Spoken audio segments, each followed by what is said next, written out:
Superstar Mammootty সারা দেশের প্রত্যন্ত গ্রামে প্রতিভাবান খেলোয়াড়দের স্কাউট করার জন্য প্রাক্তন ভারতীয় আন্তর্জাতিক ফুটবলারদের নিয়ে একটি টিম তৈরি করে ভারত যাত্রার সূচনা করেছিলেন।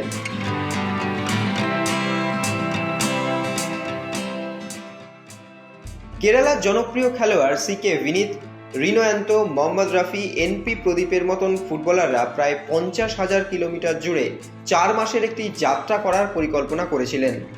এই খেলোয়াড়রা তাদের যাত্রায় অন্ততপক্ষে 287টি গ্রাম ও শহরকে ম্যাপ করেছিলেন। ফুটবলাররা বলছেন যে যেখানেই সম্ভব প্রত্যন্ত এলাকায় একাডেমি স্থাপনের লক্ষ্য তাদের। 5 সদস্যের একটি স্কোয়াড এই পরিকল্পনা করেছিল এবং তাদের যাত্রার নাম দেওয়া হয়েছিল সকার সাফারি। আর এই ফুটবলাররাই এবার এলেন বাংলায়।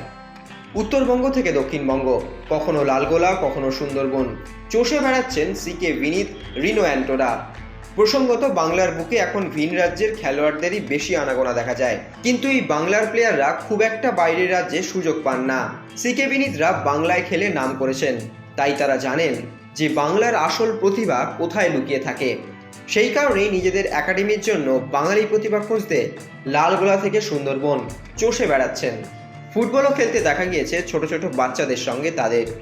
প্রসঙ্গত Vineet and co the 13 foundation নামে একটি ফুটবল প্রকল্প চালায়, যা 2022 সালে উপজাতীয় শিশুদের প্রশিক্ষণের মাধ্যমে শুরু হয়েছিল।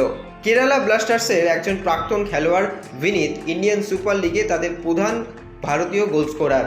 মোহাম্মদ রফি, রিনোরাও খেলেছেন কেরালা ব্লাস্টার্সের হয়ে।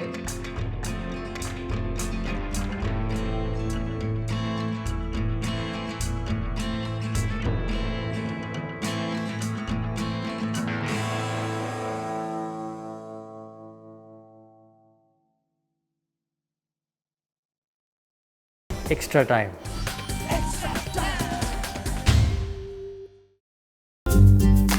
লেটেস্ট নিউজ আর এক্সক্লুসিভ ভিডিওর সঙ্গে আপডেট থাকতে এখনই সাবস্ক্রাইব করুন আমাদের ইউটিউব চ্যানেল। বেল আইকনে ক্লিক করতে ভুলবেন না যেন।